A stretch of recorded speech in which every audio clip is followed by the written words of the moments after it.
सामान्य विज्ञान प्रश्नोत्तरी। पहला क्वेश्चन है, कोशिका की खोज किसने किया? कोशिका की खोज किसने किया?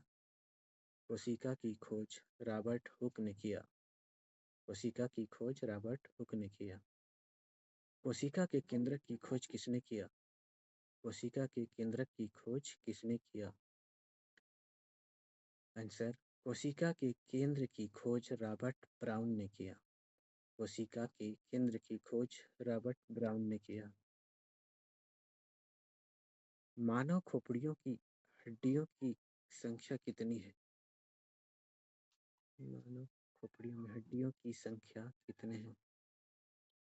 मानव खोपड़ियों में हड्डियों की संख्या 8 है।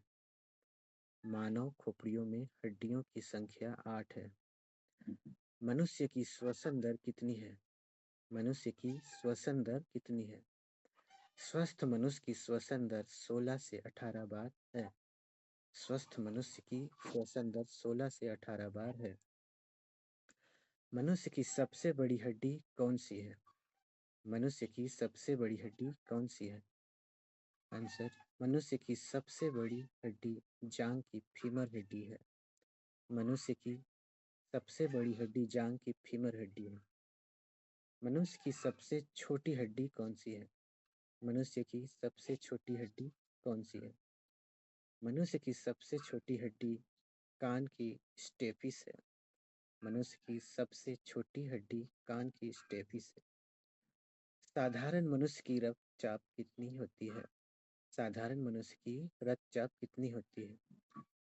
स्वस्थ मनुष्य का रक्तचाप 120/180 होती है। स्वस्थ मनुष्य का रक्तचाप 120/180 होती है। मनुष्य में रक्त की मात्रा कितनी होती है? मनुष्य में रक्त की मात्रा कितनी होती है? मनुष्य में रक्त की मात्रा 5 से 6 लीटर होती है। मानव रक्त का पीएच मान कितना होता है? मानव रक्त का पीएच मान कितना होता है? मानव रक्त का पीएच मान 7.4 होता है। मानव रक्त का पीएच मान 7.4 होता है। मनुष्य के सौंदर्य का अध्ययन क्या कहलाता है? मनुष्य के सौंदर्य का अध्ययन क्या कहलाता है? उत्तर है, मनुष्य के सौंदर्य का अध्ययन कैलोलॉजी कहलाता है। मनुष्य के सौंदर्य का अध्ययन कैलोलॉजी कहलाता है।